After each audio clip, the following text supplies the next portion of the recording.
It is all around us. Even now, in this very room. The Matrix is everywhere. It is all around us. Even now, in this very room. The Matrix is everywhere. It is all around us. Even now, in this very room. The Matrix is everywhere. It is all around us. Even now, in this very room. The Matrix is everywhere. It is all around us. Even now, in this very room. The Matrix is everywhere. It is all around us. Even now, in this very room. The Matrix is everywhere. The Matrix is everywhere. It is all around us. Even now, in this very room. The Matrix is everywhere. It is all around us. Even now, in this very room. The Matrix is everywhere. It is all around us. Even now, in this very room. The Matrix is everywhere. It is all around us. Even now, in this very room. Thomas? You seem particularly triggered right now. Can you tell me what happened? I've had dreams that weren't just dreams.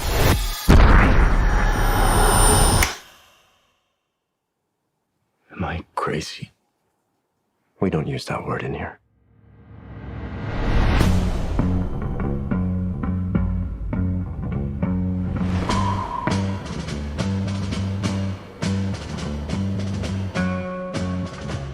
Hi. Have we met? One pill makes you larger and one pill makes you small, and the ones that mother gives you don't do anything at all. Go ask Alice when she's 10 feet tall. Time to fly.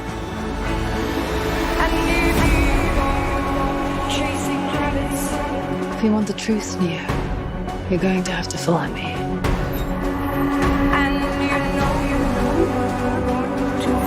The only thing that matters to you is still here. I know it's why you're still fighting and why you will never give up. You don't know me, no?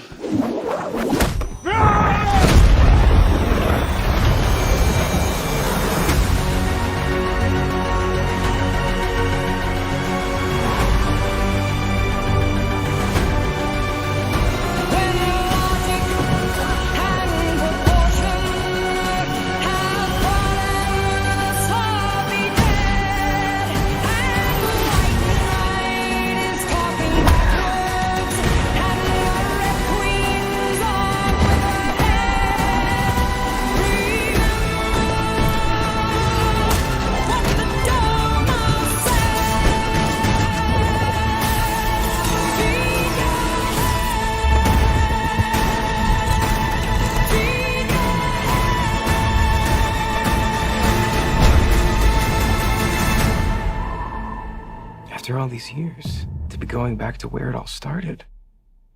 Back to the Matrix.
Is my audio on now? Testing audio. Testing audio.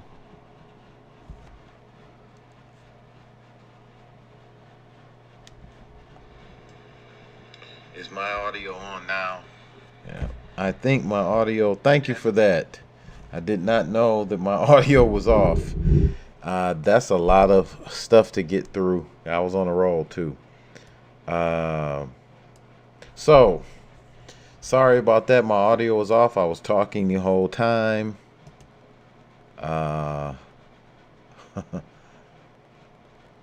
Thank you. Okay, so quickly to go back over some of the stuff that I said. So some of the things I noticed in the Matrix trailer. First, I guess I got to go back to the beginning. A huge fan of the Matrix series. Some people online did not like it. They felt the first one was good and the other two were letdowns. I'm not in that category. I think that they, well, the first one to me was the best one. I think the other two played off of the first one well in certain areas, such as continuing the story and world building, introducing us to this world just beyond the Nebuchadnezzar and a few agents.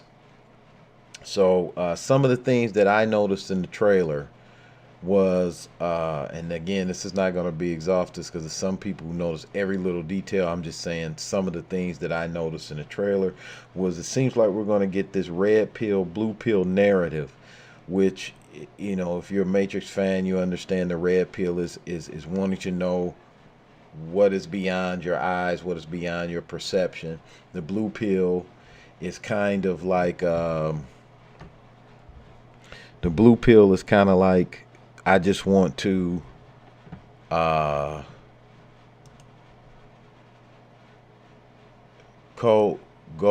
with the flow type thing. And I'm reading a comment that said you just liked the trailer and it was a money grab. Well, I think all these movies are money grabs. Honestly, I don't think there's too many movies other than some independent movies that seem to have the fans in mind over profit. Let's put it that way. So for what it was, I did like the trailer because I'm a huge Matrix fan, and the continuation of it, whether it's for money or not, I'm going to be watching it because I'm interested to see how they move the story. Also in the trailer, we got the deja vu thing with the black cat walking across the desk, which we know, according to the Matrix mythology, the black cat symbolizes something being changed within the Matrix. Something that was there, a glitch, as they used to say, a glitch in the Matrix.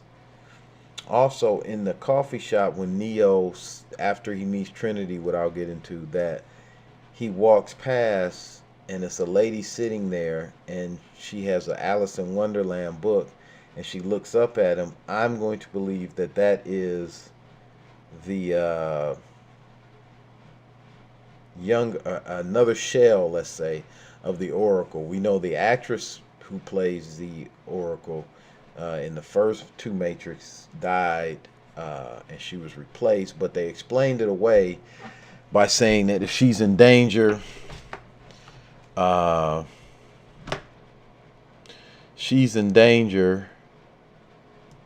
she will change her shell.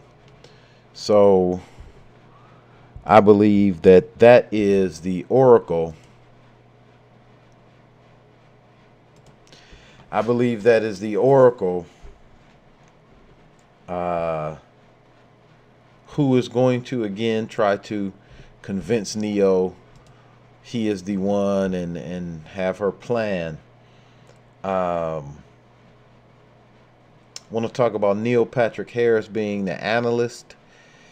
He, as we can see in the trailer, we saw in the trailer, He has some nice blue rim glasses on, which of course meaning he's working. We're guessing that he's working for the system, and maybe the machines have evolved over this time period to understand you just don't need the agents, the physical agents who, you know, fight and shoot and intimidate.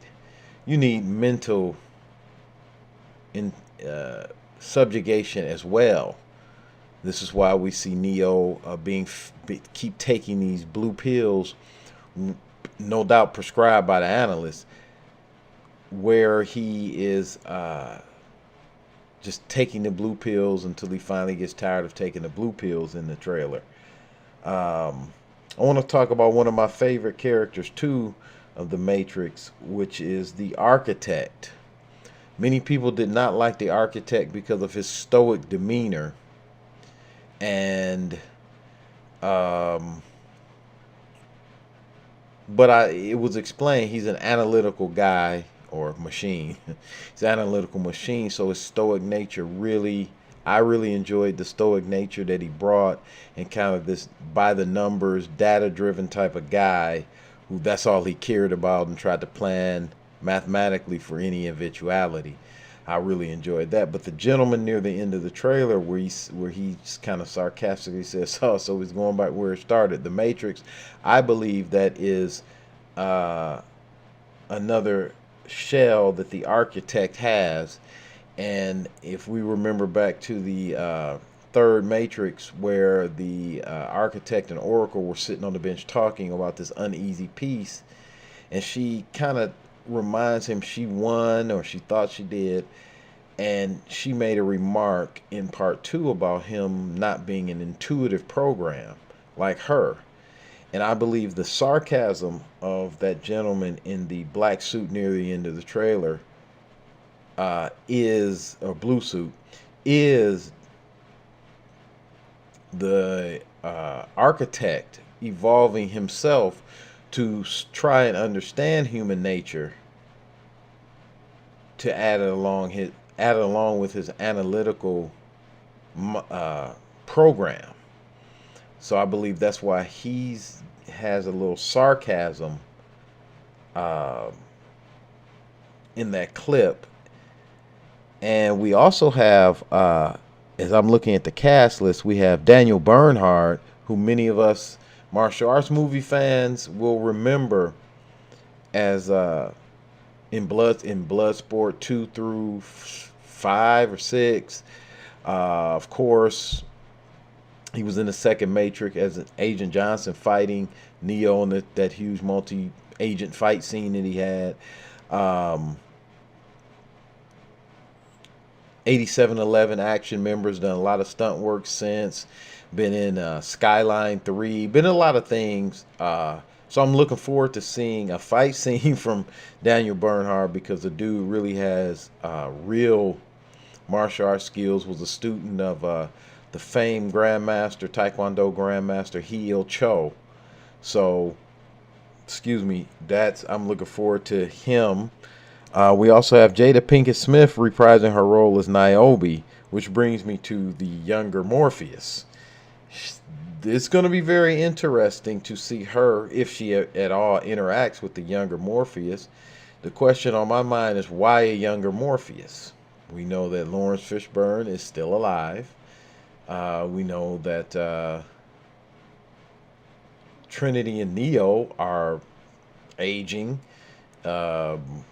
He could have aged right along with them. I know that in the Matrix video games, Morpheus' character was killed off, but obviously, and I want to talk about that in a second, but obviously, maybe that's not canon when it comes to these films. But we do have Yahya Abdul-Mateen II, aka Black Manta, gonna be a younger, we're assuming a younger version of Morpheus. He actually came out on his social media and acknowledged after this trailer was dropped that he is indeed playing Morpheus. So we've got to delve into the story to see why he's a younger version of Morpheus, but we kind of see him in the dojo with Neo trying to again awaken him. And he has some, looks like he's going to have some iconic shots with the double machine guns walking through the lobby. And so it's going to be, I really like him as an actor. He brings a good intensity to his roles. And so it's going to be interesting to see him portray Morpheus, although my heart goes with Lawrence Fishburne as Morpheus. He's always going to be Morpheus to me. So I'm looking forward to that. Also, there was something else I wanted to touch on. And, you know, I'm really questioning, we know Neo's the one. And when Neo looks into the mirror, it flashes and he sees this old gentleman who really doesn't look like him at all. I wonder if this Neo, his consciousness is Neo. But again, like the Matrix movies have said, that Neo wasn't the only one. There were 6 other versions of him. I wonder, is this now the 8th version? Because the one that we saw would have been the 7th version of the one. Is this the 8th version that just happens to look like Neo again, and happens to have that, but is his real form?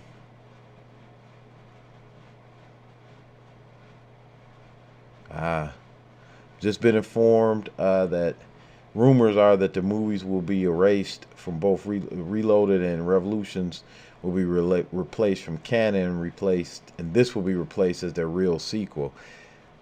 I'm hoping that's not the case for me, because to me, when you do that, I mean, you've already established that. I could see rebooting it. I hate that word. I could see reimagining it for an audience that's alive now, or not alive, but this audience we have now, who probably wouldn't get with the Matrix.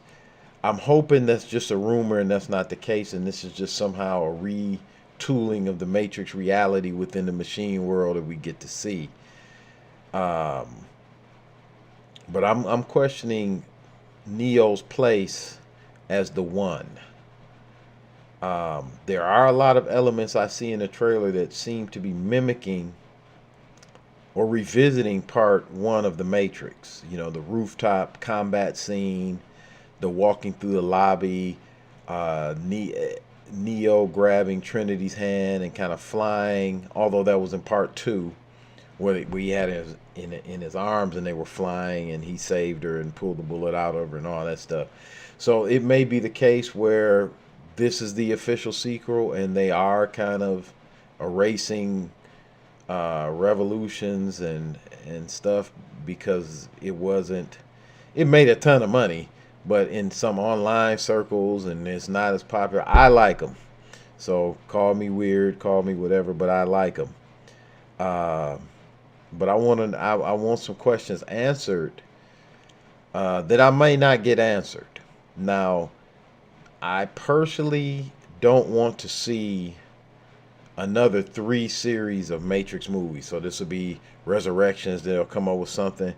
I want this to be not necessarily the end of the Matrix, because you can continue with the storytelling like they did in a multimedia fashion at first when they had the comic books, the Animatrix, etc.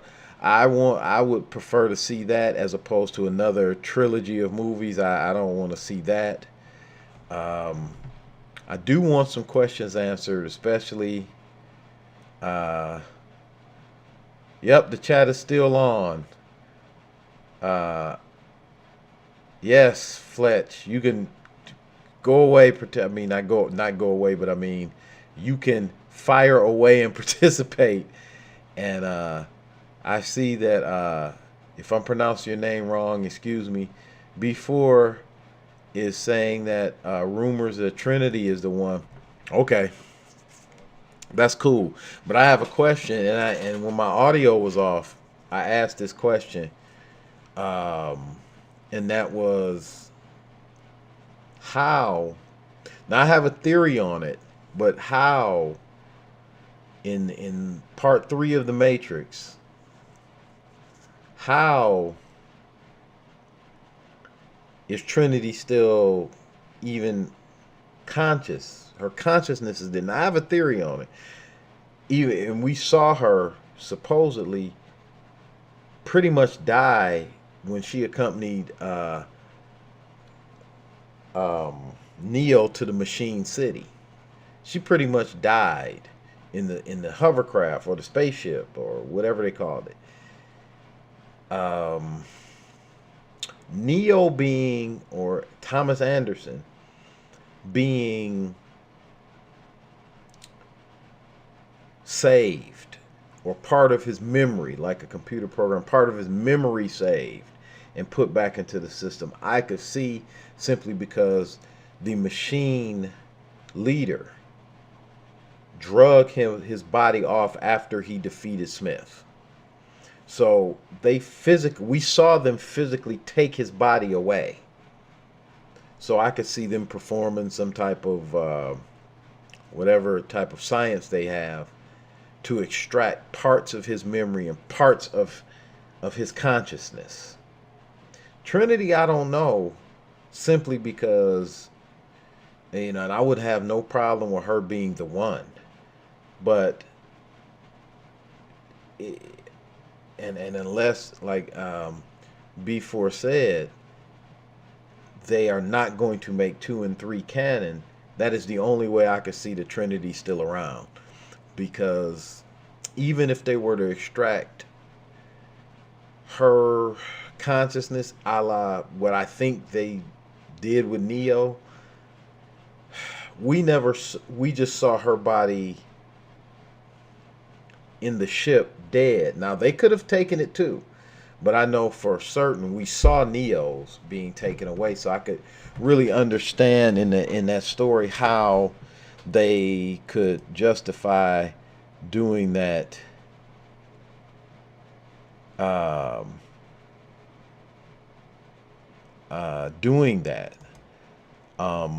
could see that, you know. For me, The Matrix was my movie. The first one, I loved it. I'm sure I got on a lot of people's nerves trying to sound like Morpheus saying "Welcome to the desert of the real" and all that stuff. Much in my much younger days, I would not do that now. But what I don't is I just want to say this again. I'm excited only because I like The Matrix. I want to see what they're gonna do with this movie.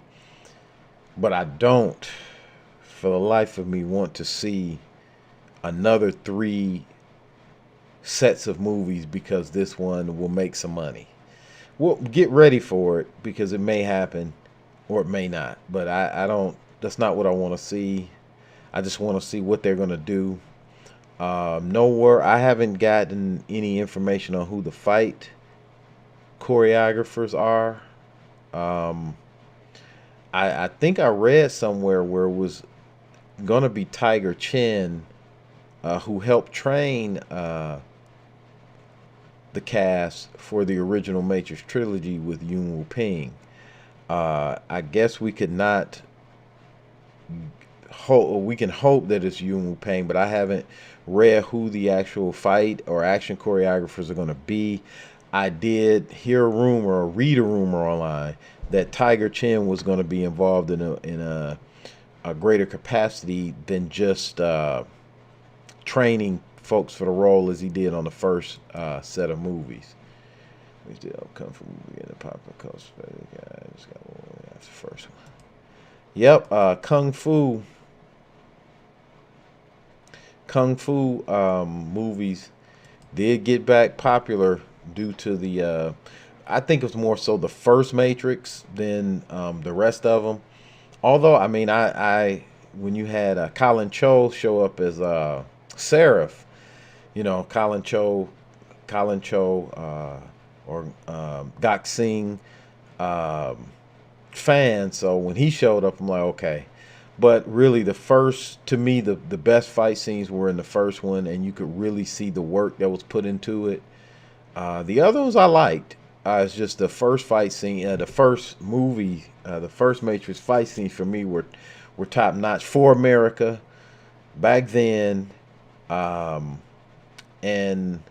the wire work, which, believe it or not, I'm not a huge fan of over wire, but in the context of it being explained about the physics of the Matrix, inside the Matrix and things, I can get with it. But it was enough grounded combat scenes too to balance it out, so I really didn't criticize it like I would some of these both can we even call them Hong Kong movies, both Chinese movies and some American movies now, where it's like Wire City, and I can't I'm gonna do a video on that too. I can't do it.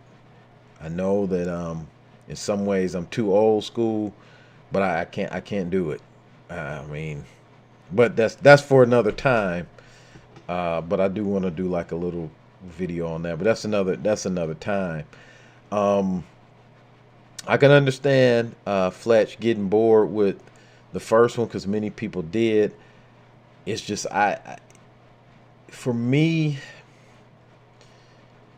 I like the whole world building aspect that I thought they were trying to do with the trilogy, because as my audio was off and I was saying this, I had the comic, I still got them. I had the comic books, you know, I had the video game, the Neo game, and the Matrix Online. I finished the Neo game. Matrix Online, it was too much. Then I started getting busy with work and school and et cetera, and capoeira training and et cetera, real life stuff. And so I put that down, but I did finish the Neo game. And I still have the comics. I haven't read them in probably years. And the Animatrix, when they had the Animatrix out. So I delved quite a bit into the Matrix mythology, and really enjoyed the whole setting around that. Not so much for the fight scenes. Like I said, for me, the fight scenes in the first one were very good.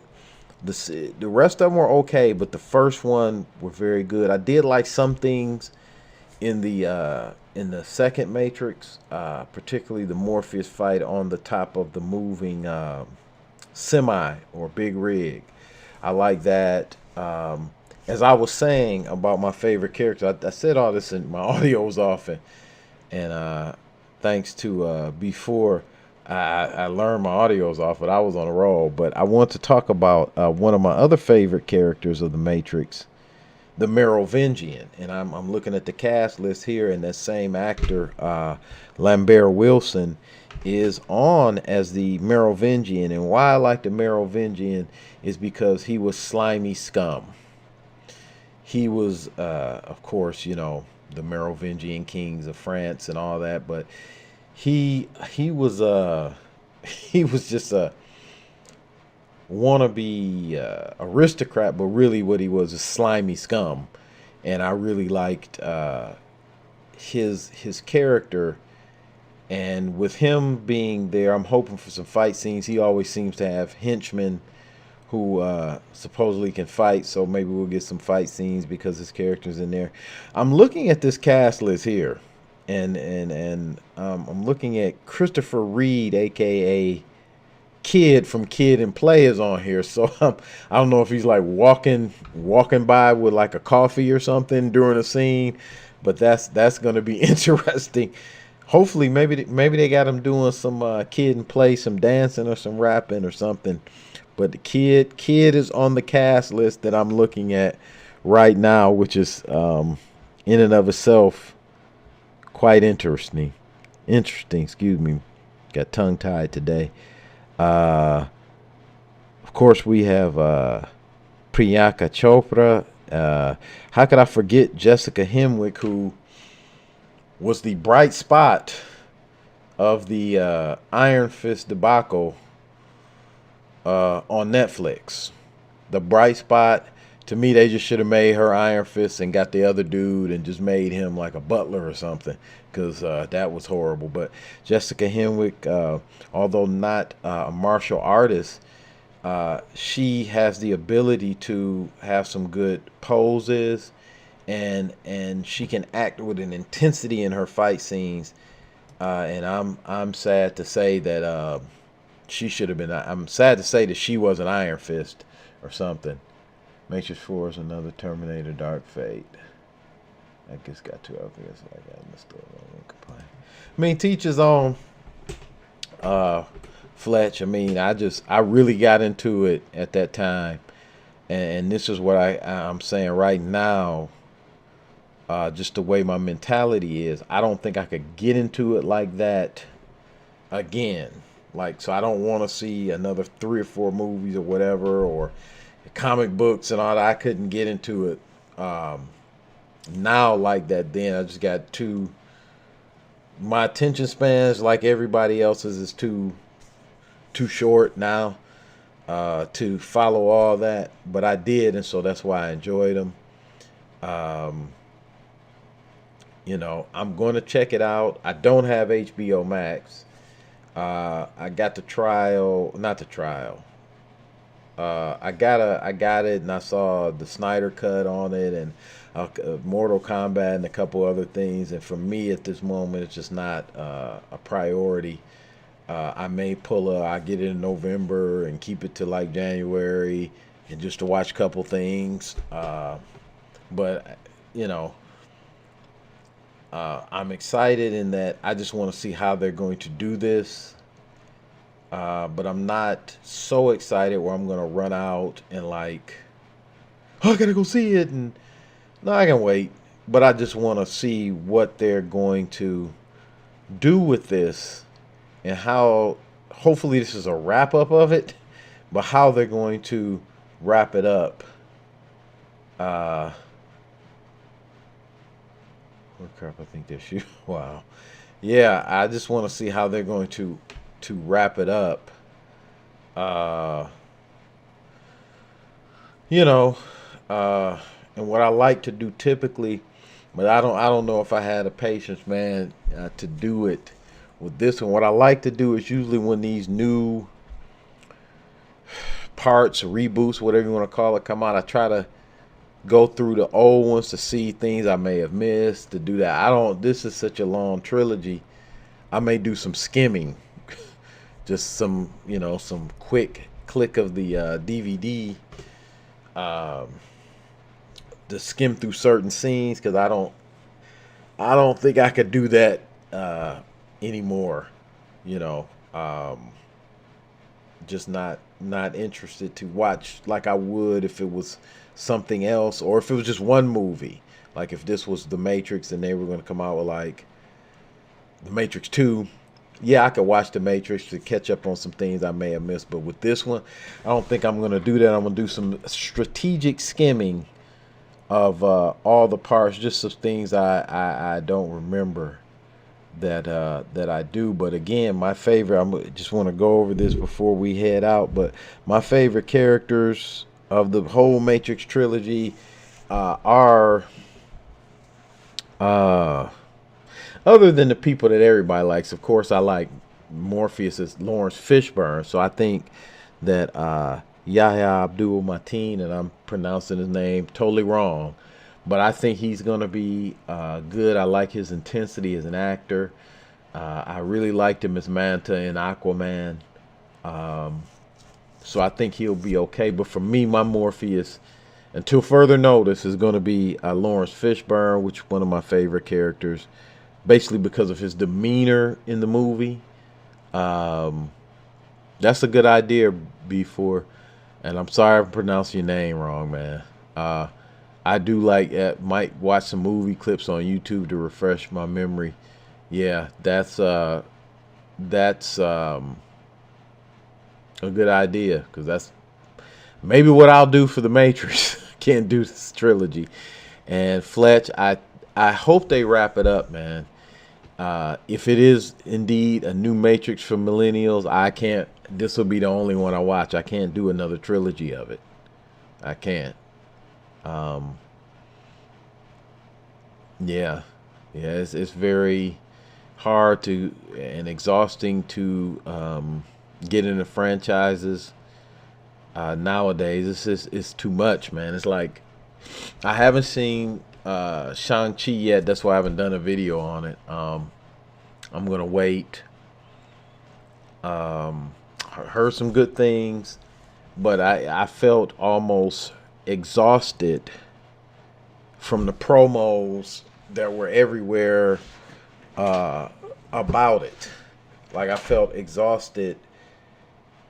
Sometimes, I mean, it's marketing, and I'm not a marketing person, obviously, because look at the views of my channel. But I understand the need to hype it up, but for me, being an old school type guy, it was so much that it kind of made me lose interest, because it started to become the marketing and all the promotion that everybody was doing started to become a little bit more than about the movie Shang-Chi. I mean, I know we got a lot of social justice things happening now and everything, and I believe that the stars and the production people and whoever want to speak out, but it becomes so much, because they're mixing it in with the movie. They're talking about, it was just too much promotion. It was like every time I turned around, it was Shang-Chi, Shang-Chi, Shang-Chi. So while as a comic book fan, I'm not gonna say, oh, I know everything about Shang-Chi. I remember reading Shang-Chi way back when, and I liked it, but I was never one of the ones I collected. But I liked it. I would skim through it, buy a few here or there.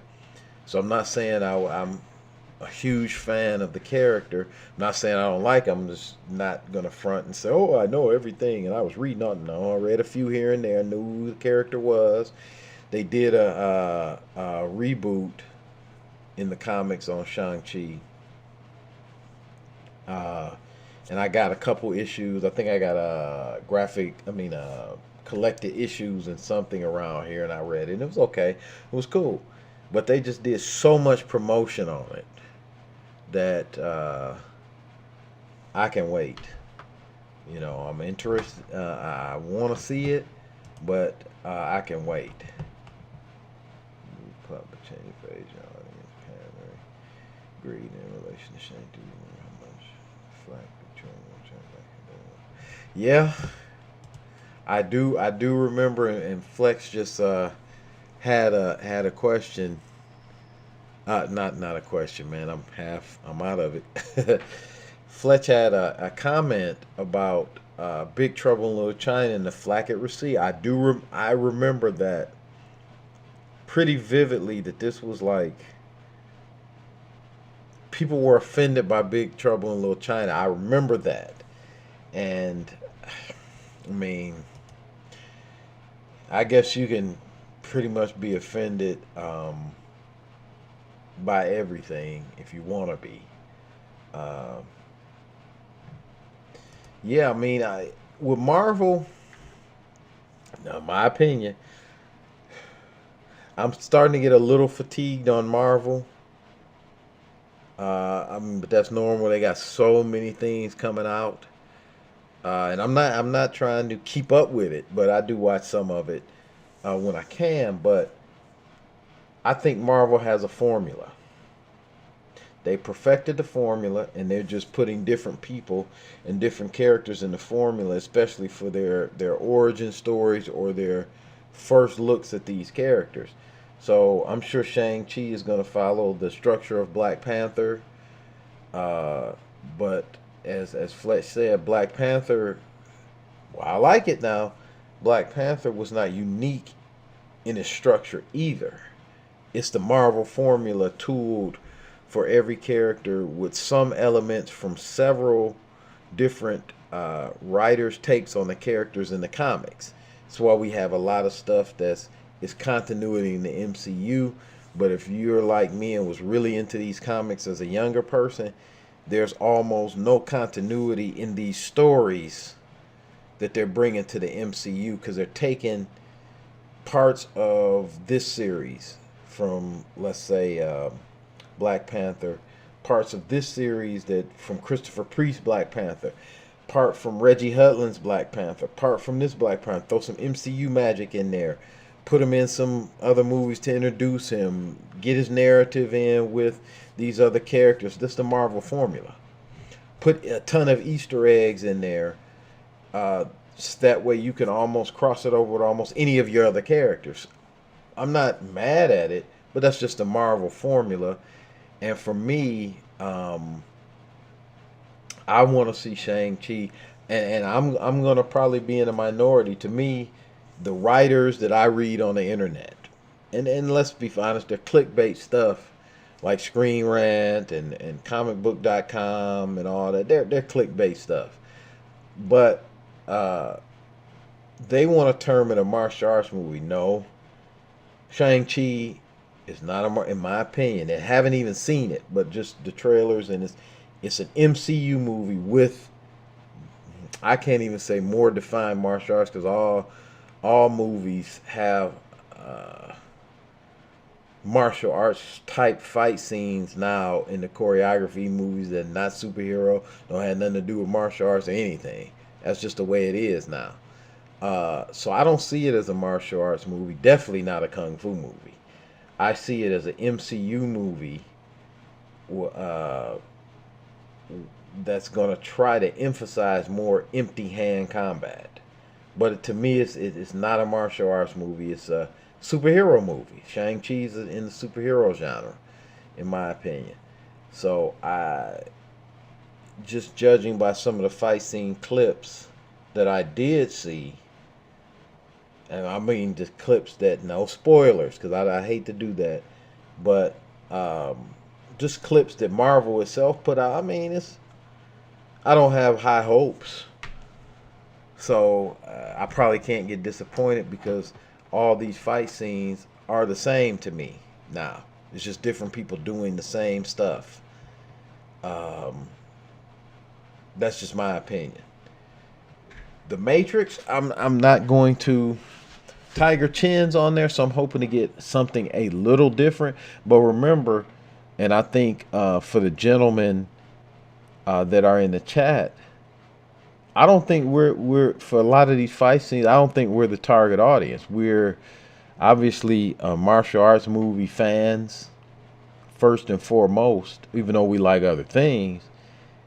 But they're not making them for us. They're making them for the average person to go see them, who that person or people may watch Shang-Chi, but they would never watch Crippled Avengers, from Shaw Brothers. Those same people, they may, but a great majority of them probably will not watch The Mystery of Chess Boxing or Seven Grandmasters. So they're not making those fight scenes and those action sequences for us. They're making them for what the average audience member nowadays is used to. And this is why all these fight scenes have a very similar way of doing things. I mean, Fletch was speaking about Hong Kong, the Matrix bringing Hong Kong type action, making it more popular in America. Can we even say, I mean, HK Action is a thing of the past. I have a subscription to the Hiya TV app, and a lot of the newer Chinese TV show movies that they look like TV show movies. The fight scenes are not good. And some of them are worse than what you see on American TV or in American movies. So I think, unfortunately, unless something happens where it comes back in vogue, the HK style fight scenes I think that we're talking about are they're dead, man. I mean, I don't see it in any way. Let me check this chat here. Shang-Chi was other friend that style fighting. No kung fu crowd will spend money too. Yep, I agree. I'm gonna address a couple of the comments.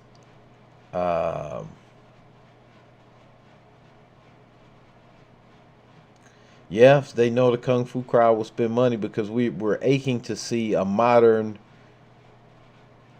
kung fu movie, or let me put it this way, a kung fu movie with the modern let me just say a modern kung fu movie, not necessarily set in modern times, but a kung fu movie. Modern, we want to see one. I mean, so many times we can watch the same ones from the 70s. I mean, they're already bringing out some great ones that are remastered, you know, to give them new life and a new view of them. But everybody wants to see something new, so they know that if you say it's martial arts or kung fu or whatever, the kung fu crowd will spend the money to go see it. And let's be face it is show business. It's about money. I don't have a problem spending my money, but I just want quality, and I'm not getting them in the fight scenes. So I just I'm more, let's put it this way, I'm more excited about the Joseph Quo box set coming out from man, I'm blanking, from Eureka, than I am about Shang-Chi. I'll just leave it like that for me on that. I mean, I think everybody has a preference before. Some of the modern, I haven't seen the show that you were talking about, Handsome Siblings. I haven't seen that one yet. In fact, I think first time I've heard is reading your comment. But for me, I get that the old kung fu fight scenes are dead, but what they gave to me as a viewer was much more variety than I see now. You know, Jackie had his own type of way of doing it, and I'll use Jackie and Sammo as a good example. When I started to really become into kung fu movies and tried to educate myself on some of the differences between fight choreographers, I began to notice when Jackie choreographs Jackie, you can tell. When Sammo choreographs Jackie, it's different. And I'm just using those two as an example. And I guess that's what I'm looking for more so than the moves of the fight scene, is that it's not so generic. Everyone does not have to fly on a wire, because every setting is not wire setting, so to speak. Lau Kar Lung is a great example. Lau Kar Lung had a ton of, especially in his output in the mid 70s to like maybe mid 80s, mid 80s ish. None of those fight scenes in those movies were the same.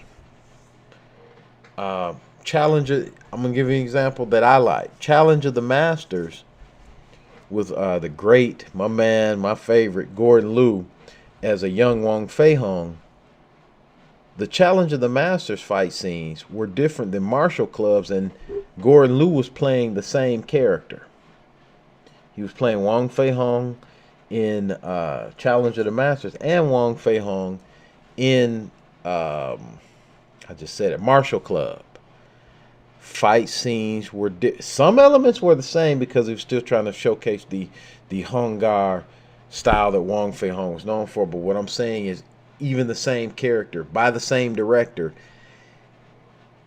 with not a budget like you would have now, had, because it's his mind and his ability to create it and his performers more so than anything else, the fight scenes were different. Jackie's fight scenes were different in Drunken Master than they were in Police Story. This is what I'm looking for. I'm looking for the setting in the fight scenes, and not just, okay, we got two people, let's make this a dance number, but the dance number is always the same no matter what the stage is. That's what I'm seeing with these fight scenes, even in China and here. And everyone's imitating each other. And they did it in the 70s, but then everybody would put their spin on it. So you had Lau Kar Lung try to do some Dirty Ho, probably in response to some Drunken Master stuff. He didn't do drunken style, but he tried to make a different type of fight scene to one up what they were doing, but it wasn't the same. That's what I'm looking for. I'm not gonna. I realize it, and I accept that I'm not going to see it. And then Fletch, I agree with you. The Lau brothers. I mean, Lau Kar Wing. I'm gonna do a video on Lau Kar Wing in my Unsung Hero series, because I think unfortunately he lives in the shadow of his older brother. But Lau Kar Wing, oh man, his whew, Lau Kar Wing is an unsung hero of kung fu to me. He's great. And Robert Ty's another one. We're talking. I mean, I guess what my point. One of them is we're talking Shaw Brothers Studios, and I really do love the Robert Ty Taiwanese stuff that he did too. I mean, independent of Shaw Brothers, but we're talking Shaw Brothers, and in that studio alone, you had so many choreographers.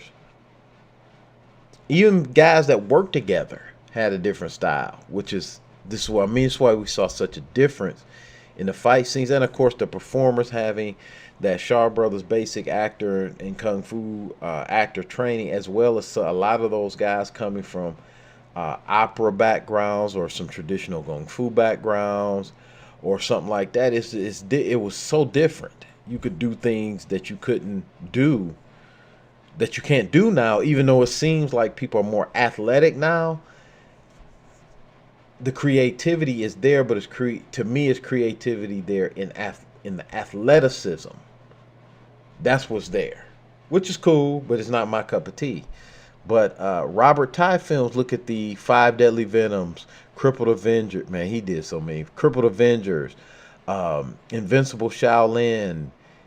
They were different from the Lau brothers fight scene choreography. And even though Lau Gar Lung and Tong Gai or Tang Chia worked together, when you saw Opium and the Kung Fu Master, Shaolin Rescuers, that was Tong Gai style fight choreography, independent of Lau Gar Lung.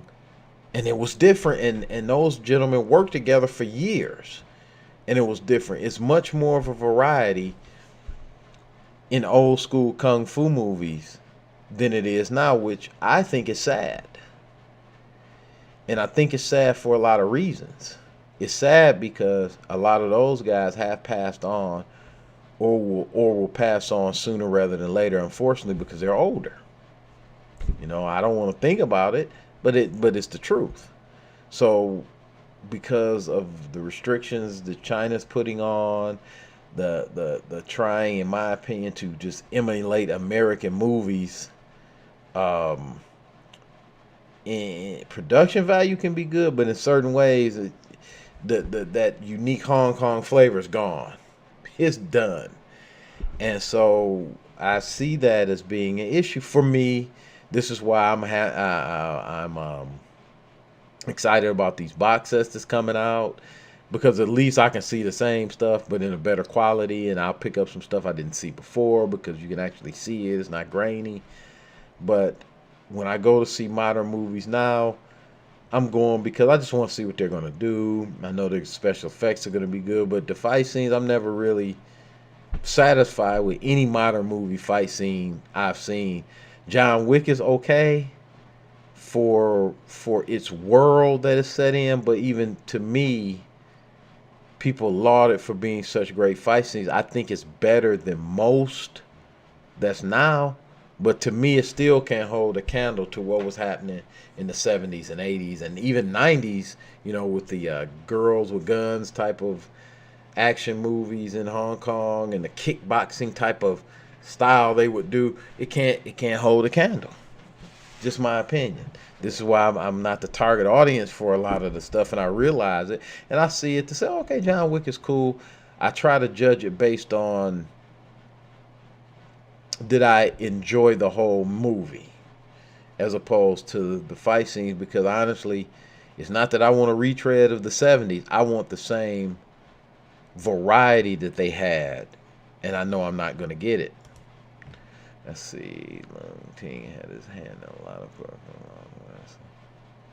I agree. The Liang Ting, and in the credits it would be Liang Ting in the old movies. Did a lot of fight choreography, and I don't for kung fu Wing Chun commentary. Yeah, I've trained Wing Chun, but not extensively in anything, and I do not purport to be any type of expert. The Kung Fu Genius is a good channel to follow because he'll give you some kind of like behind the scenes stuff of because he was once in Liang Ting's organization, and he'll talk about, and he loves kung fu movies too, so he'll talk about some stuff that Liang Ting told him about being on the sets and stuff. Liang Ting is another one, and I was going to say that some of his books, some of the stuff, I mean, I'm not talking about Wing Chun. I'm talking about some of his books, Skills of the Vagabonds and all that, was like a forerunner to the Japanese ninja and stuff. Very entertaining. So he's a very creative guy, and I think you're right. He needs to be in the Unsung Heroes of Kung Fu video. I do too, because Liang Ting's name is on a lot of stuff from back in the day, and he doesn't get the credit. I think that he deserves in the choreography realm or the training realm for these films. The thing that stands out to me, of course, is Invincible Shaolin in the as they called it in the dub that I saw, the Yong Chun, which we know is Mandarin for Wing Chun. But when Wei Pei was training it and went to get revenge and as part of the trio that went in North versus South Shaolin. I mean, Invincible Shaolin. And yeah, Liang Ting, that's a very good point. Liang Ting is the man. And yeah, I mean, but all these guys created a different view of the fight scenes.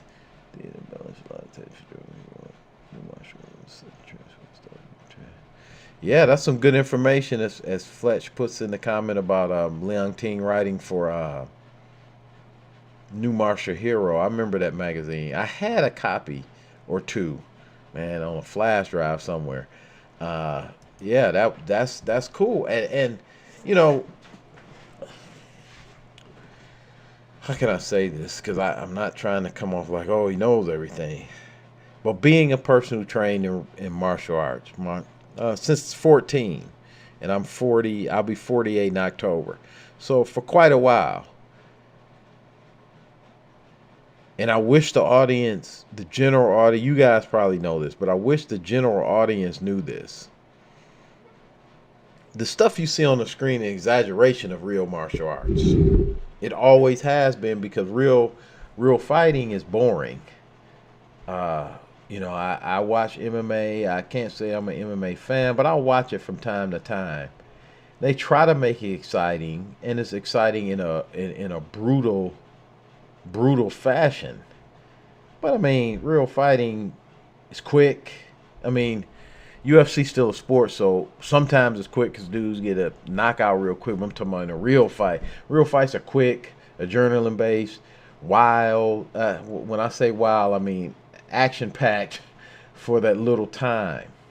So that would be boring to put on the screen. So a lot of the techniques are embellished, the styles are embellished or improvised, and I think that's cool. My thing is variety. And before asked, do you like Indonesian fight style? I like the Raid, or I love The Night Comes for Us for its sheer brutality. But I did like the Raid. I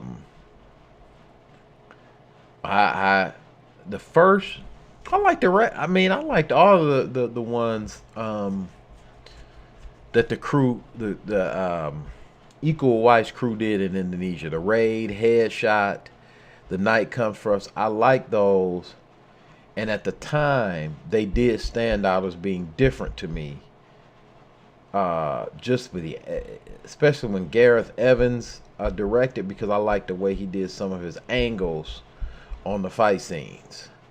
And then I really liked one modern movie I liked was Silat. It's such an exploitive title, but Silat Warriors: Deed of Death.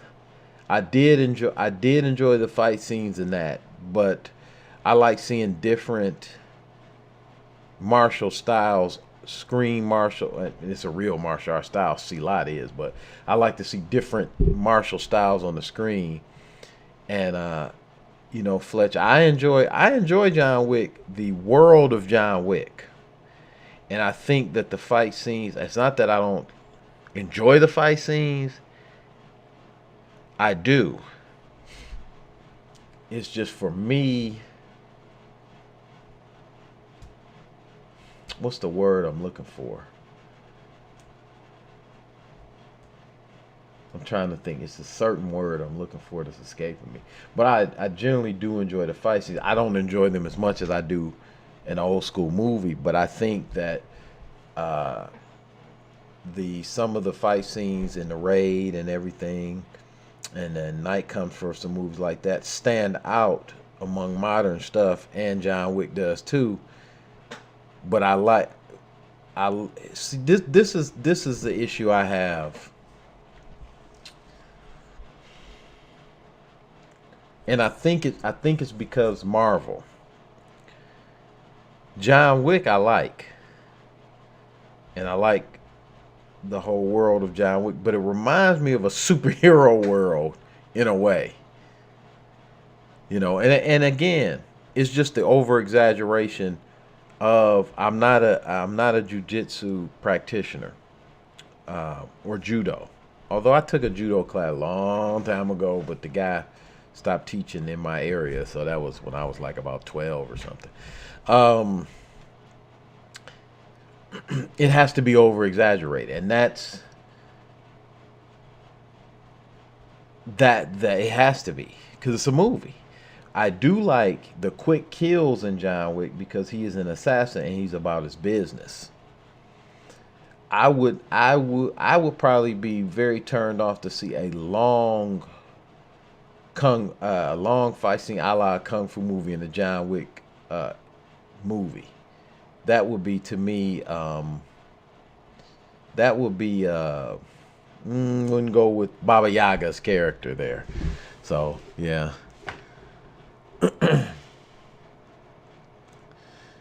And B4 says his favorite style, Savat. I do remember a movie years ago with Oliver Gruner that was called Savat. I saw it. Someone has it up on YouTube, and it was set he was a French traveler in the Old West. And I remember in Michigan, in Detroit, where I'm from, in the suburbs, there was a store called Thomas Video that since has long gone out of business, pre-pandemic, I mean, years and years ago. And you could find some very hard to find, this is VHS days, you could find some very hard to find stuff on VHS there. And that's where I saw a lot of martial arts movies that I just couldn't get in my normal video store, like Blockbuster didn't carry. Savat was one of them, and I enjoyed it. Now, that's the movie. The style Savat, I've never had the opportunity to train it. I have some friends who I have a friend of a friend, yeah, who teaches some part of Savat as part of his JKD curriculum in Atlanta. Coach Sully, and his cousin is a good friend of mine. Well, I'm friends with Sully too, but you know what I mean. And we both do capoeira, capoeira regional. And my friend is taking some Savat classes, so he's put up footage online. I watched, when not the perfect weapon, the human weapon, and that other show, the other show that was just like it was on. I can't think of the name of it. Savat. So it looks interesting. I mean, it looks fun. But this is what I mean. We got so many of these different styles. Yeah, Bradley James Allen I've heard of.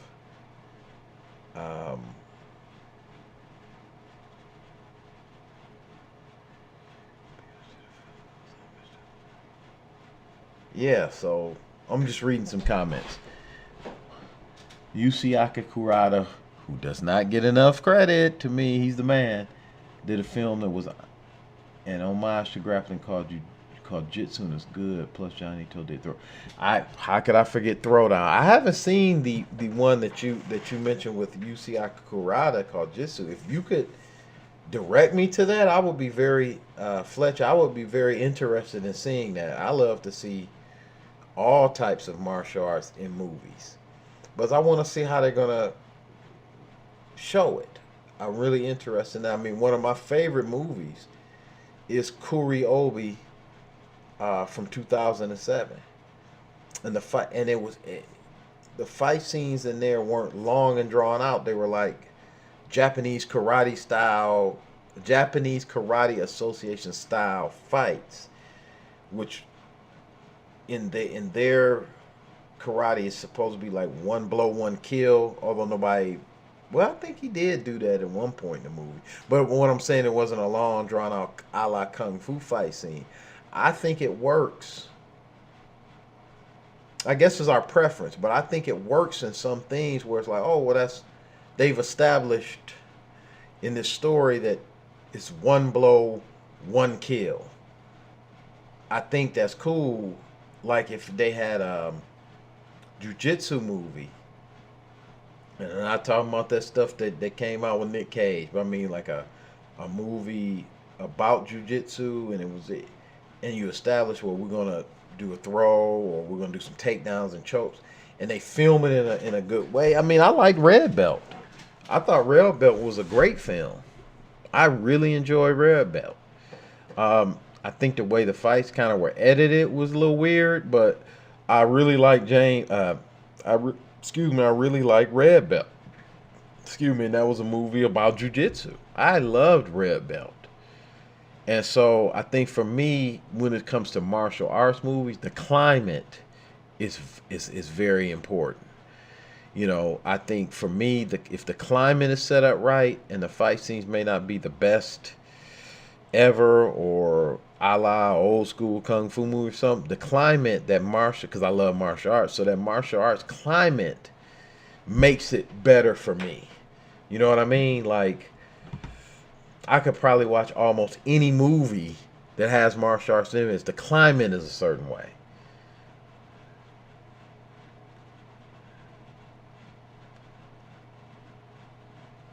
Yeah, I agree with Kuro Obi. Your Fletch, your estimation of Kuro Obi. Yeah, you got to either be defensive or offensive. But I think then I'm not a karateka.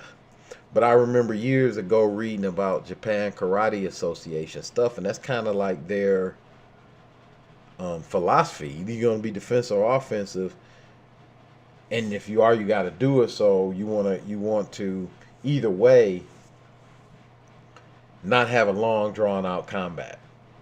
So I appreciate it. Yeah, thank you, Fletch. Yeah, I would love to see that movie. Yusuaka, I'm pronouncing his name wrong. Yusuaki Kurata is one of my favorites, man. That dude can be like in almost anything and steal the scenes away from everybody. He's just, you got some of those guys and women too. When I say guys, I mean everybody, but no, it's not right these days. But you got so many performers, let's say that, who are like that. He is one of them. It's like when he's in something, he can be the guest star, he could be just the sensei, but he steals the scene. He's just another underrated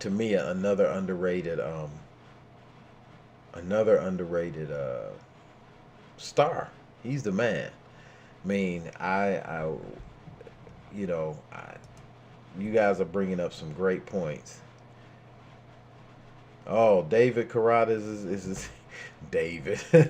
Okay, call him DK for short. Yeah, Fletch, that Kuro Obi is being released as a 4K Blu-ray scan September 21st, I believe. I saw it on Amazon as a pre-order. I actually have a video up for my trailer Tuesday. It was called Kuro Obi trailer, but in it I'm just really talking about the 4K scan that's going to happen, or not going to happen. It's going to be released Blu-ray format September 21st on Amazon. So you can go check that out and go check it out on Amazon. I think I pre-ordered it. I can't remember, man. All this stuff is breaking the bank and running together. But I'm definitely gonna get that. That's one that's gotta come this way. Definitely.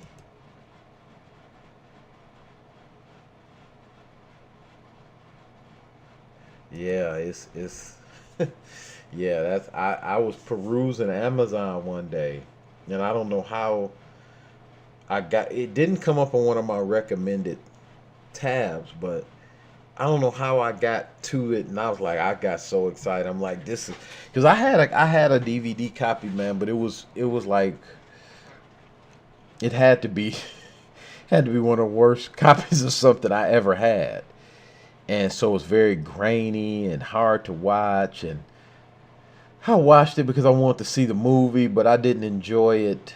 I enjoyed the movie, but I think I'm gonna enjoy the 4K release better because a lot of these martial arts movies, when they're set in a traditional village or around a traditional village or something, especially the Japanese one, the cinematography is so beautiful, and it really, this is what I mean about the environment, I guess I should call it. And it adds to whatever's going on action wise to me. That's why, I haven't even, it's so many movies I like, it's hard to keep up doing all these videos. But the Japanese samurai ones, man, I love them. The Baby Cart series, of course, Street Fighter and Sonny Chiba stuff, but the samurai stuff, the Yagyu conspiracy and Shinobi no Monu and all that, I love them. And they're a different style than Hong Kong style, which is what I really loved about them. They're Japanese style, the kenjutsu, the sword, I always pronounce it wrong. I don't know the correct way to pronounce it, but the iadu sword drawing, and the different ryu of the different factions and schools. I really enjoyed them, and I enjoy the kind of quick kills they have in a lot of the samurai movies, where it's not this drawn out long duel.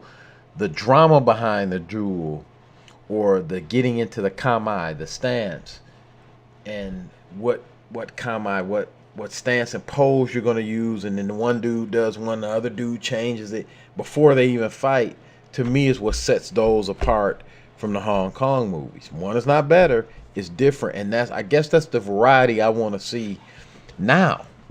I know I'm not going to, but it's, in my mind, I'm like, why can't they just do this like they did in the old days? Not necessarily with the same techniques, but like the setting it up for the drama is in, for instance, like I was just saying, the drama in a lot of the samurai ones is that final duel where they're trying to pick the right position. Now the fight might last like 10 seconds because it's usually a slash or something that somebody makes a mistake. But I like that because they're setting up, well, this is how it's done in the samurai tradition. Because them dudes walk around with super sharp swords, you're not going to get a long, drawn out 20-minute kung fu in fight scene. And I get it. And you shouldn't. Have you seen, yep, I've seen, before asked, have I seen Yamada Samurai Warrior of Ayotoha or a Muay Thai? Yep, saw that, enjoyed it. I'm actually late seeing it. A friend of mine told me about that movie years ago. I actually had it on DVD. It got buried in underneath a pile of other DVDs, and I just watched it on, I think, Tubi or one of the streaming services maybe like a year ago, and I enjoyed it. I enjoyed it. So I'm not against modern martial arts. I mean, I enjoy Scott Adkins. I mean, let me try to balance. I enjoy the heck out of some Scott Adkins movies. Michael Jai White again. I did a video. Michael Jai White is I like Michael Jai White.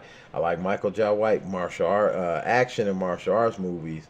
I've seen him in the Tyler Perry stuff, but that's not. I don't think of him that way.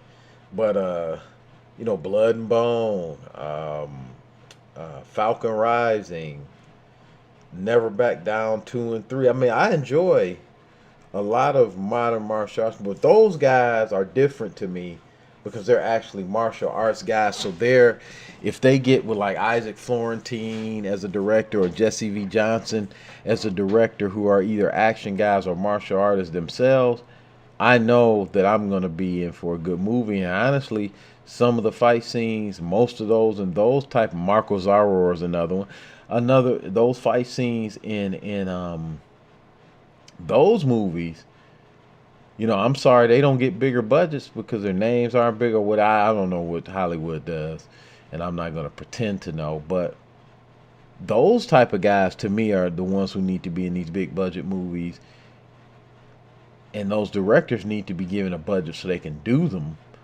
And Tim Mann, fight choreographer from Ninja, Scott Atkins, Ninja 1 and 2, and a lot of other things, Triple Threat, which, yeah, okay. I like Triple Threat, but there's, to me, so much more could have been done with that. But I don't know the restrictions that they had or whatever, time-wise or whatever. But Tim Mann is another dude, modern fight choreographer. Love Tim Mann movies, but he's a martial artist, and he works with a lot of guys. I'm gonna say this because a lot of the fight choreographers are martial artists too.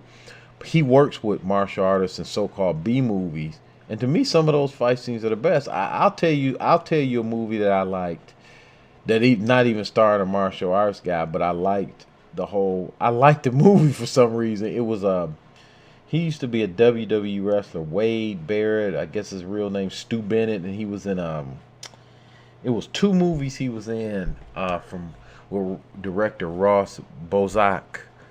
Oh, what was the name of that movie? Oh, it'll come to me. But I like those. So I have another interest, which is so-called B-level action movies. Some of those are just so enjoyable. And I think it's because they are what they are.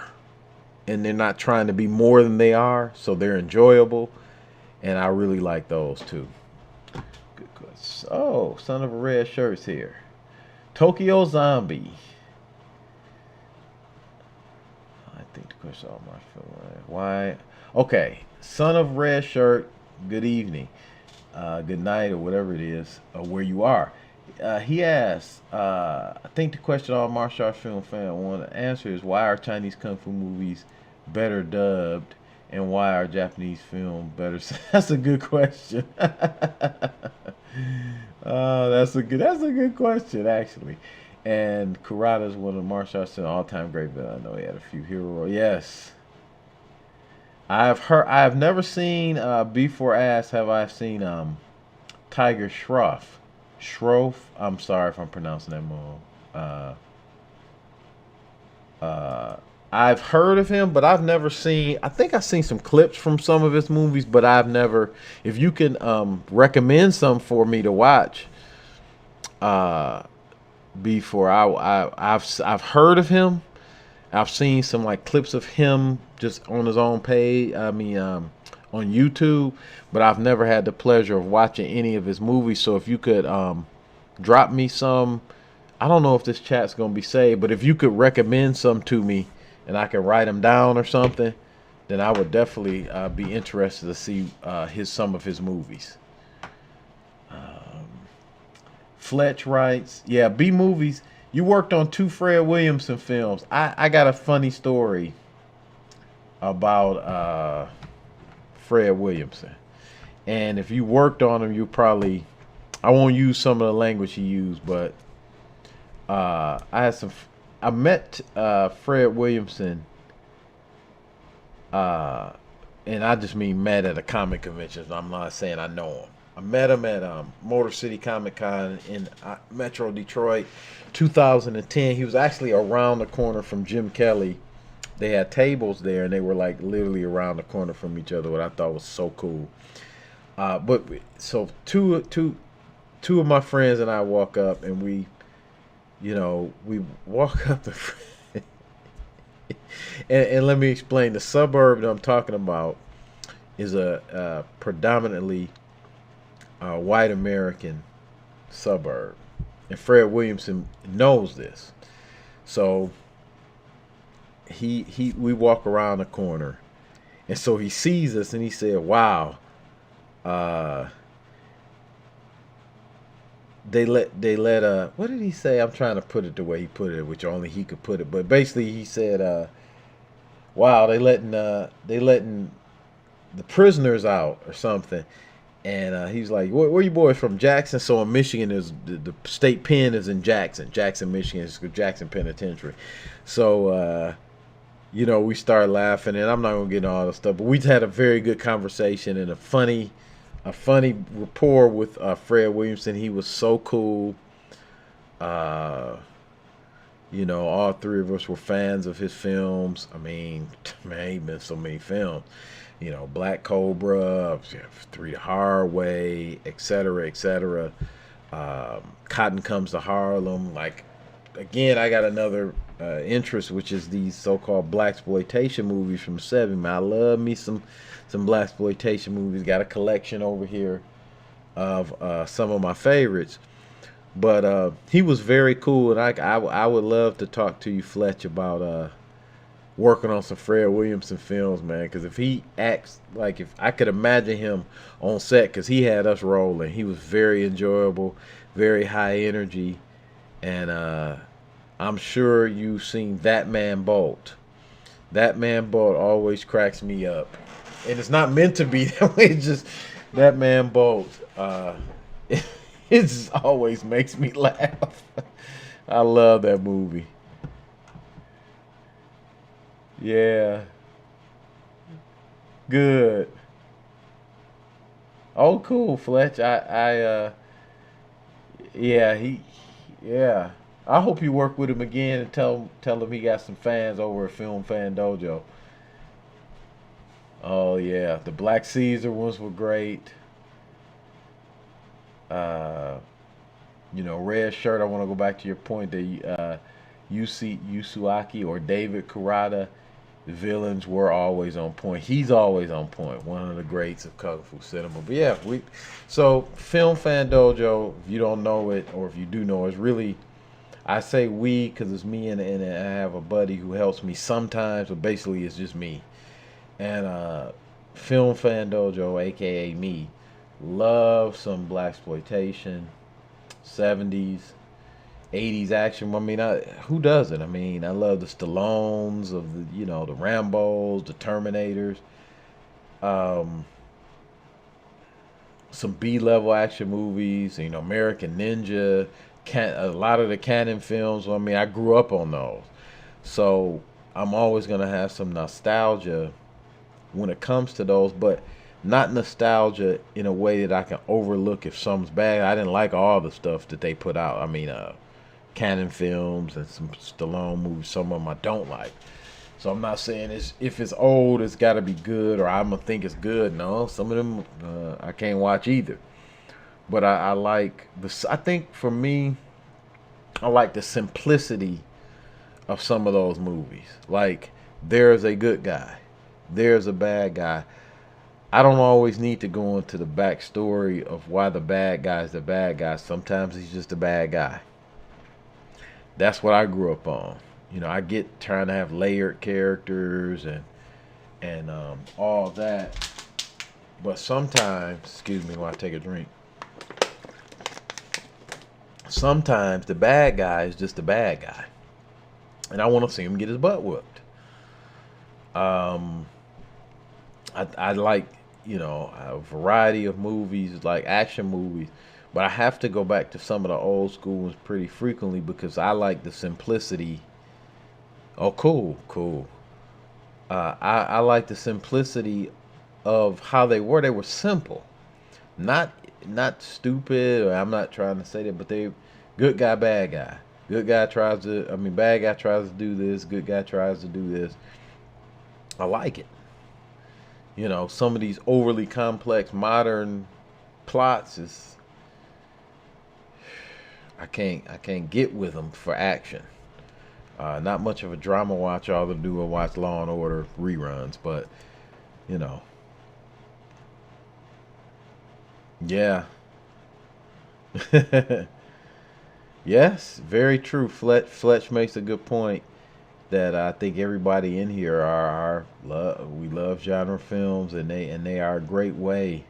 If you like action films from around the world, they're a great way to learn something about another culture. And I think, especially with the martial arts movies, that's why I want to see more from other cultures, indigenous. I'm gonna say indigenous martial arts, not because I don't expect an authentic documentary type thing, but just like we did with the Raid. Just, oh wow, this is. I mean, I knew about Silat because I had some buddies that did it, but like this is screen Silat. You know, it's based upon Silat, and it's a different view of the world from Malaysia or Indonesia. You know, it was Silat Warrior Deeds of Death I'm talking about, or was talking about, and it was just the plot. I won't give away too much of the plot if you want to see it, but I did an interview with the director Ariel Abu Bakar, and he was explaining a print interview because he doesn't speak English, but that issue in the movie is actually an issue there in Indonesia, and I'm like, wow, you know.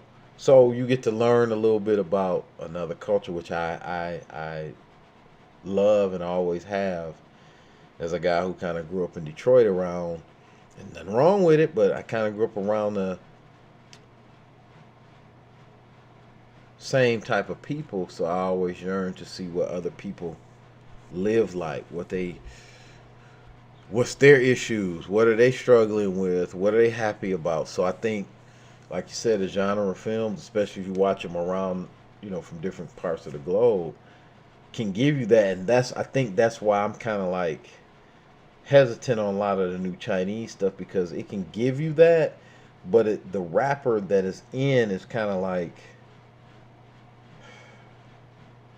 Hollywood. It's almost becoming too Hollywood-ish for me, which Hong Kong cinema was not. It was Hong Kong cinema. So it's my opinion. Nope, haven't seen Protege yet. Definitely want to check that out with Maggie Q. Before, I haven't seen that yet, but definitely that's on my watch list to see that one. It's like I got a long watch list of stuff I gotta catch up on, stuff I gotta want to see that's new. So, but it's only so much time in a day, and 8-9 hours spent working, and so I'm gonna get to that as well sometime soon. Oh yeah, Dust Till Dawn. Yeah.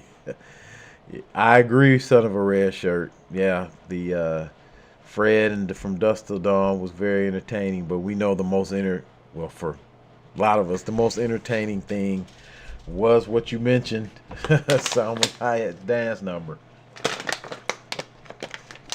So I enjoy chatting with you guys. I want to do something like this again.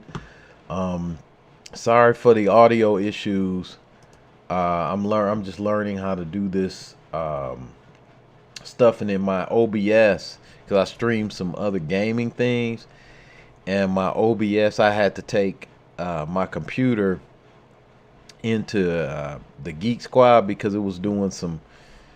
It didn't have a virus, but it was doing some crazy stuff, and that's why I haven't really been posting a lot of videos, man. I had some issues with getting on and off the internet, and a lot of stuff happening with this computer, and but I want to do some more of these. I enjoy them. Thank you guys for tuning in and being interactive, because it makes it much more fun than me just talking about what comes to mind or what I have written down. I really like the improvisation of people bringing up points, and I get to talk about them. Oh yeah. Fletch, I'm gonna check that one out. That's actually on my watch list. Badass about Melvin Van Peebles. That is on my watch list. And before ass have I seen? Oh, of course I've seen Fury. So Fury I saw when it first came out on Netflix in the U.S. I think it did come out 2019.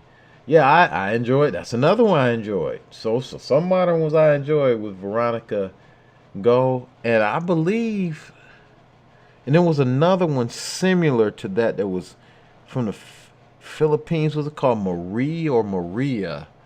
That was around the same time, or maybe a little bit before Fury came out over here. I enjoyed that one too, and By Bust I liked, but that was, to me, that was more of an action movie than a martial arts movie. Yeah, Fletch, we got to do this some more, man.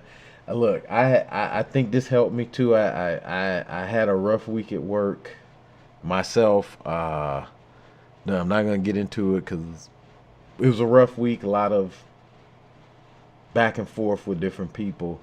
So, yeah, I definitely enjoyed this. And let's talk again and everything. Since Hong Kong runners seem to be telling the party line, didn't get a lot. Don't get a lot. No, son of a red shirt, you are right. Hong Kong is the Hong Kong action martial arts movies as we knew it from the 60s to the to the 2000s, and it's over. It's done, man. It's done. But I remember reading and listening to interviews with filmmakers like Sammo Hung years ago, and he was saying it. He was like, it's over.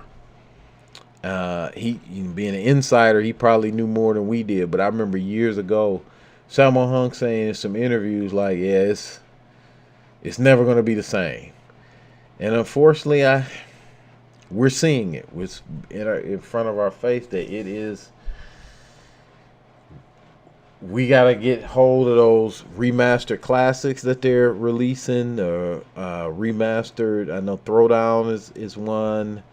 This been re-released and done over, not done over, re-released in a Blu-ray 4K Blu-ray format. Remastered. That's what I'm trying to say.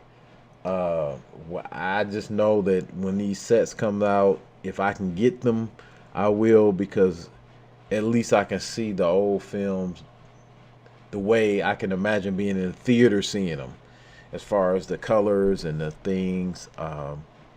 So I think for us who are fans of those, that's what we kind of got to do. Because we're not getting them. We're not gonna get a new output like that. We're just not getting it. The things I've been reading, I'm sure we're all reading the same things about what China's doing with their film industry. It's a wrap, man. It's a wrap on the stuff that many of us in this venue like. It's a wrap. But I mean, what can we do? So thank you guys for tuning in. Thank you to Fletch. B4, again, if I'm pronouncing your name, I'm sorry. Pronouncing it wrong, I'm sorry. And Son of a Red Shirt, I really love that name, by the way. Thank you guys for tuning in. It's going to be my bedtime shortly here. So, Overrun. Where have I heard of Overrun before? Okay, I'm writing down these recommendations. Overrun. Where is Overrun? Where did you see it at? Because it seems like I've seen that name. I've seen that title, but I can't place it. Is it something I can see on YouTube? Is it on Netflix, or is it just something that's kind of? Well, I'll do a search for it and see if I can find it. Because I want to say, I don't know why that title seems so familiar. But I'm gonna check out War with Tiger, Shroff, Overrun. I got on my watch list that I need to kick in is Badass with Badass About Melvin Van Peebles by Mario Van Peebles. Another guy who I like is an action dude, Mario Van Peebles. And I definitely gotta go back to From Dusk Till Dawn for that one scene. So thank you guys for tuning in wherever you are. Okay, YouTube or Amazon. Okay, cool. I'm writing that down. Thank you. So I hope you guys, if wherever you're at, whatever time zone, have a good day or a great night. I'm going to go and shut down and get some rest. I got an early morning tomorrow. I got to go do some training, and I'm going use DVD store salvaging. So hopefully I can find some good stuff there. So talk to you guys later. Thanks for tuning in. Again, this was initially about the Matrix 4. Check out the trailers, see what you think, and let's do another live soon about something else. All right, thank you guys. Have a wonderful evening. Goodbye.